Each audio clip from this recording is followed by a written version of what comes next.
Welcome दोस्तों, मैं हॉटकोड जितेंद्र। आज का वीडियो बहुत ही खास और इम्पोर्टेंट है। पूरा वीडियो बिल्कुल अंत तक आपको देखना है, पूरी जानकारी आपके समझ में आ जाएगी। आज के वीडियो में क्लियर करने वाला हूं कि वाइफ हस्बैंड और हस्बैंड के रिलेटिव के ऊपर विभिन्न प्रकार के फॉल्स एलिगेशन लगाते हुए विभिन्न प्रकार के फॉल्स केस कर देती है, जैसे 498 डीवी अनेक प्रकार के केस कर देती है। तो यहाँ पे हस्बैंड और हस्बैंड के रिलेटिव की काफी दिक्कत आ जाती है, उनकी परेशानी हो जाती है, उनके टेंशन हो जाती है, क्योंकि उनको प्रॉपर कानून की जानकारी नहीं होती है। इसलिए वो इस परेशानी का सामना करते हैं और यहाँ पे वो फंस जाते हैं, क्योंकि इस चक्कर में फंसना वाजिब है, क्योंकि उनको प्रॉपर जानकारी नहीं है। अगर कोई फॉल्स एलिगेशन इस तरीके से लगाता है तो यहाँ पे उसका टाइम भी बर्बाद होता है, पैसा भी बर्बाद होता है, बार बार कोर्ट के भी चक्कर लगाने पड़ते हैं। और इसी तरीके से हस्बैंड भी फंस जाता है और उसको भी कोर्ट के चक्कर लगाने पड़ते हैं, उसका मनी प्रॉब्लम आ जाता है और यहाँ पे उसका टाइम भी बर्बाद होता है बिना वजह, जबकि उसकी कोई गलती नहीं है। और साथ में उसके रिलेटिव भी फंस जाते हैं। तो यहाँ पे जो ये टेंशन है, जो इस तरीके से जो हस्बैंड और हस्बैंड के रिलेटिव फंसते हैं, उनकी इसी प्रॉब्लम को मैं आज सोल्व करने वाला हूँ। और यहाँ पे बताने वाला हूँ कि अगर इस तरीके के केस वाइफ हस्बैंड और हस्बैंड के रिलेटिव के ऊपर करती है, तो यहाँ पे हस्बैंड और हस्बैंड के रिलेटिव भी उस वाइफ और वाइफ के मायके वालों पे विभिन्न प्रकार की धाराएं लगवाते हुए और विभिन्न प्रकार के केस, काउंटर केस, वो भी उनके ऊपर कर सकते हैं। यहाँ पे अनेक धाराएं बताऊंगा जो इंपॉर्टेंट धाराएं हैं। अगर उन धाराओं का अगर आप यूज करते हैं तो बिल्कुल 101% वाइफ और वाइफ के मायके वालों को जेल की चक्की तक पीसनी पड़ जाएगी।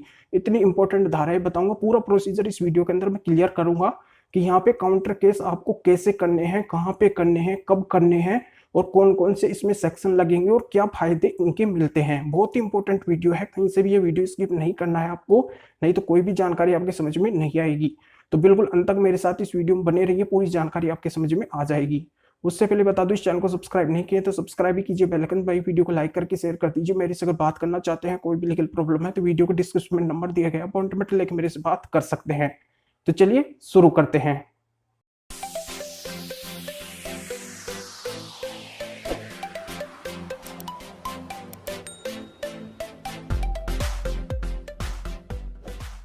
अब सबसे पहले यहाँ पे मैं क्लियर कर देता हूँ कि हस्बैंड को काउंटर केस कब करने चाहिए, काउंटर केस का उपयोग हस्बैंड वाइफ के ऊपर कब करें। तो यहाँ पे मैं क्लियर कर देता हूँ कि जब वाइफ हस्बैंड के ऊपर महिला सेल या महिला थाने में कंप्लेंट दर्ज करवाती है, उसके बाद में काउंसलिंग होती है, काउंसलिंग में बात नहीं बनती है, तो फिर वाइफ हस्बैंड और हस्बैंड के रिलेटिव के ऊपर करवा देती है FIR। तो फिर हस्बैंड को क्या करना है कि उस FIR को बारीकी से पढ़ना है कि उस FIR में कौन कौन से फॉल्स एलिगेशन वाइफ ने लगवाए हैं, कौन कौन सी बातें उसने उसमें लिखवाई है। तो यहाँ पे हस्बैंड के पकड़ में आ जाएगा कि यहाँ पे कौन कौन से उसने फॉल्स एलिगेशन लगवाए हैं। तो फिर हस्बैंड को एक्टिव होना है और एक्टिव होते हुए जैसे ही वो FIR करवाती है, तो FIR के तुरंत बाद हस्बैंड को भी वाइफ और वाइफ के जो मायके वाले हैं उनके ऊपर काउंटर केस करवा देना चाहिए। तो अब यहाँ पे मैं क्लियर करने वाला हूँ कि काउंटर केस कहाँ पे करनी चाहिए, हस्बैंड काउंटर केस के लिए कहाँ पे जाए। तो यहाँ पे मैं सेकंड पॉइंट यही रखने वाला हूँ, सेकंड बात यही बताने वाला हूँ कि हस्बैंड को काउंटर केस के लिए पहले थाने में जाना चाहिए। थाने में उसको ये बात रखनी चाहिए पुलिस के सामने कि उसके ऊपर वाइफ ने फॉल्स एलिगेशन लगाए हैं और यहाँ पे वो भी उसके ऊपर काउंटर केस करना चाहता है, वो पुलिस वालों को बताए। अगर पुलिस वाले उसकी कंप्लेंट या FIR दर्ज नहीं करते हैं, वो उनकी कंप्लेंट के ऊपर कार्रवाई नहीं करते हैं, FIR वगैरह नहीं लिखते हैं, तो फिर हस्बैंड को ये करना है, उसको जाना है डायरेक्ट कोर्ट के अंदर। कोर्ट के अंदर जाए और वहां पे मिले वकील साहब से, फिर वकील साहब को पूरी घटना बताए और यहाँ पे अगर उसके पास में कुछ एविडेंस है तो वो एविडेंस भी वहां पे दे, जिससे ये लगे कि बिल्कुल यहाँ पे फॉल्स एलिगेशन उसके ऊपर लगे हैं। अगर वो वकील साहब को वहां पे बताता है तो वकील साहब फिर क्या करेंगे, कोर्ट के माध्यम से ही 156(3) में डायरेक्ट कंप्लेंट वहां से दर्ज करवा देंगे, कोर्ट के द्वारा ही दर्ज करवा देंगे। और यहाँ पे विभिन्न प्रकार के जो काउंटर केस में जो सेक्शन बनते हैं, वो सेक्शन वाइफ और वाइफ के मायके वालों के ऊपर लगवा देंगे। जिससे क्या है कि यहाँ पे जब हस्बैंड और हस्बैंड के रिलेटिव के ऊपर इतने सारे केस लगाए हैं, इतने सारे फॉल्स एलिगेशन लगाए हैं, तो यहाँ पे हस्बैंड को भी पीछे नहीं हटना चाहिए, उसको भी आगे बढ़ते हुए, चाहे वो पुलिस थाना हो या फिर कोर्ट हो, जहां से भी उसका केस लॉज हो सके, जहां से उसका काउंटर केस हो सके, वहीं पे जाके उसको काउंटर केस करवाना चाहिए, जिससे उनकी भी अक्ल ठिकाने आ सके और यहाँ पे उनके साथ में भी हरासमेंट हो सके। क्योंकि जब उनके साथ में हरासमेंट होगा तभी उनकी अकल ठिकाने आएगी, क्योंकि उनकी एक सोची समझी साजिश है, साजिश के तौर पे हस्बैंड और हस्बैंड के रिलेटिव को फंसाना चाहते हैं। पर यहाँ पे हस्बैंड पीछे नहीं हटे, अगर वो दृढ़ निश्चय से आगे बढ़ता है तो बिल्कुल वो पीछे कदम हटा लेंगे।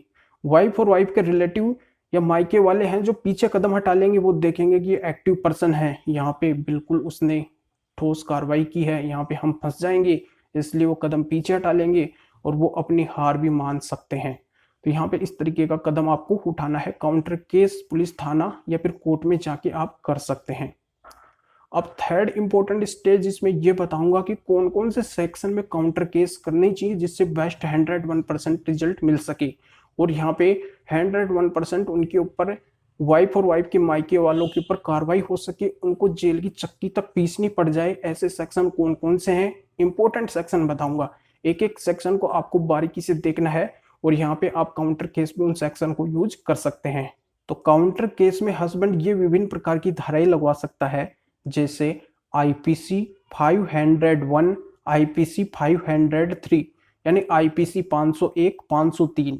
ये धाराएं ये कहती है कि अगर कोई किसी को क्रिमिनल प्रकार की धमकी देता है, जैसे झूठे केसों में फंसाने की धमकी देता है, तेरे को देख लेंगे, इस प्रकार की धमकी देता है, मतलब इस तरीके की धमकी देता है जो क्रिमिनल प्रकार की है, तो उसके ऊपर आईपीसी 501 और 503 के तहत कानूनी कार्रवाई होगी। और इसी प्रकार का कार्य अगर वाइफ करती है, वाइफ भी क्या करती है, अक्सर विभिन्न प्रकार के केसों में फंसाने की धमकी वगैरह हस्बैंड और हस्बैंड के रिलेटिव को देती रहती है, उनको देख लेने की धमकी वगैरह देते रहते हैं उनके मायके वाले, तो उनके ऊपर बिल्कुल एक काउंटर केस में आईपीसी 501 और 503 का उपयोग किया जा सकता है।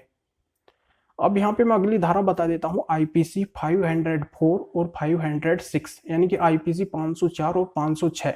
ये धारा ये कहती है कि अगर कोई किसी का अपमान करता है, किसी के ऊपर बेबुनियाद लांछन लगाता है, तो यहाँ पे उसके ऊपर आईपीसी 504 और 506 लग सकती है। तो यहाँ पे ये भी काउंटर केस में वाइफ के ऊपर ये धाराएं भी आप लगवा सकते हैं। अगली धारा इसमें आती है आईपीसी 499 और 500, यानी कि आईपीसी 499 और 500। ये मानहानि की धाराएं हैं, इनमें दंड का प्रावधान भी किया गया है। अगर कोई किसी के ऊपर बिना वजह लांछन लगाता है, उसको अपमानित करता है और यहाँ पे उसके मान की हानि होती है, उसकी समाज में वैल्यू कम होती है, समाज में उसके नाम से एक खिलवाड़ किया जाता है, उसका नाम उछाला जाता है बिना वजह, यहाँ पे उसकी कोई गलती नहीं है, उसके ऊपर इस तरीके के आरोप लगाए जाते हैं कि उसकी मान की हानि हो, तो यहाँ पे उस शख्स के ऊपर जो ये कार्य करेगा उसके ऊपर आईपीसी 499 और 500 लगेगी, यानी आईपीसी 499 और 500 के तहत उसके ऊपर कानूनी कार्रवाई की जाएगी। और इसी तरीके से अगर वाइफ और वाइफ के मायके वाले करते हैं तो उनके ऊपर इन धाराओं का उपयोग काउंटर केस के अंदर किया जा सकता है। काउंटर केस में ये धाराएं भी हो सकती है आईपीसी 147, 452, यानी आईपीसी 147, 452। तो इसमें अगर हस्बैंड और हस्बैंड के रिलेटिव के साथ में अगर मारपीट की जाती है, वाइफ और वाइफ के जो रिलेटिव हैं, वाइफ के जो मायके वाले हैं, उनके द्वारा अगर हस्बैंड और हस्बैंड के रिलेटिव के साथ में अगर मारपीट की जाती है, तो यहाँ पे उनके ऊपर आईपीसी 147 और 452 के तहत कानूनी कार्रवाई की जा सकती है। ये भी धाराएं काउंटर केस के अंदर उपयोग की जा सकती है। अब यहाँ पे यह इंपॉर्टेंट जानकारी और दे देता हूँ कि जब हस्बैंड और हस्बैंड के रिलेटिव के ऊपर केस किए जाते हैं, फॉल्स एलिगेशन लगाए जाते हैं, तो उनमें पूरा हाथ होता है वाइफ और वाइफ के रिलेटिव यानी कि मायके वालों का, उनका पूरा हाथ होता है, यानी कि उन सभी की सोची समझी साजिश से हस्बैंड और हस्बैंड के रिलेटिव को काफी परेशानी का सामना करना पड़ता है। तो यहाँ पे हस्बैंड और हस्बैंड के रिलेटिव भी काउंटर केस के अंदर आईपीसी 120B और 34 का उपयोग कर सकते हैं, यानी कि आईपीसी 120B और 34 का उपयोग अगर वो करते हैं तो समान रूप से उनके जो मायके वाले हैं, वाइफ के जो मायके वाले हैं, उनके ऊपर भी जो वाइफ के ऊपर जो काउंटर केस लगेंगे वही काउंटर केस उनके ऊपर भी लगेंगे, जिससे क्या है कि उनकी अक्ल अच्छी तरीके से ठिकाने आ जाएगी। तो इस तरीके से काउंटर केस में विभिन्न प्रकार के सेक्शन हस्बैंड लगवा सकता है। हस्बैंड की माता और बहन के ऊपर विभिन्न प्रकार के केस करवा देती है, बिना वजह उनको भी फंसा देती है, तो यहाँ पे हस्बैंड को भी ये करना है, हस्बैंड भी ये कदम उठा सकता है कि वो भी अपनी माता और बहन की तरफ से ही वाइफ के ऊपर डोमेस्टिक वायलेंस डीवी का केस करवा सकता है।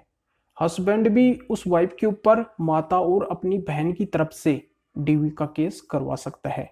और यहाँ पे अगर उस एफआईआर में हस्बैंड की माता और पिता का नाम है तो वो अपने माता और पिता की तरफ से सीनियर सिटीजन का केस उस वाइफ के ऊपर भी करवा सकता है। तो यानी कि डीवी का केस भी हो गया, सीनियर सिटीजन का केस भी हो गया, तो ये मतलब अनेक प्रकार के केस हैं जो हस्बैंड काउंटर केस के अंदर उपयोग कर सकता है। और यहाँ पे वाइफ और वाइफ के जो रिलेटिव यानी कि मायके वाले हैं उनकी अक्ल ठिकाने ला सकता है। और यहाँ पे वो पूरी तरह से परेशान हो जाएंगे, वो घबराने लगेंगे कि हमने जो गलत किया, गलत तरीके से हमने इनके साथ में पंगा लिया है, तो वो क्या करेंगे, अपना कदम पीछे हटा लेंगे या फिर वो घबरा जाएंगे, आपसे माफी तक मांगने लगेंगे। तो इस तरीके से हस्बैंड को एक्टिव होते हुए ये काउंटर केस अगर वो कर देता है तो बिल्कुल यहाँ पे हस्बैंड को सक्सेस मिलेगी और यहाँ पे उसको कभी भी कोई भी परेशानी नहीं आएगी। अगर रियल में ये घटना होती है, अगर फाल्स एलिगेशन लगे हैं हस्बैंड के ऊपर, तभी हस्बैंड ये काउंटर केस कर सकता है। अन्यथा अगर रियल में उसके ऊपर केस लगे हैं तो वो काउंटर केस का उपयोग नहीं कर सकता है। अगर रियल में लगे हैं तो वो उपयोग नहीं करेगा, और अगर फाल्स एलिगेशन हस्बैंड और हस्बैंड के रिलेटिव के ऊपर लगे हैं तो वो काउंटर केस का उपयोग कर सकता है। तो ये पूरी जानकारी आपके समझ में आ गई होगी। तो वीडियो को लाइक करके ज़्यादा से ज़्यादा शेयर कर दीजिए और लोगों को भी इस जानकारी का पता चल सके। और अभी भी अगर कोई जानकारी समझ में नहीं आई है तो वीडियो के डिस्क्रिप्शन में नंबर दिए गए हैं, अपॉइंटमेंट लेके मेरे से डायरेक्ट कॉल के ऊपर बात कर सकते हैं, अपनी लीगल प्रॉब्लम का सॉल्यूशन पा सकते हैं। तो फिर आगे मिलेंगे आपसे नए वीडियो नए टॉपिक के साथ में। आप सभी का बहुत बहुत धन्यवाद।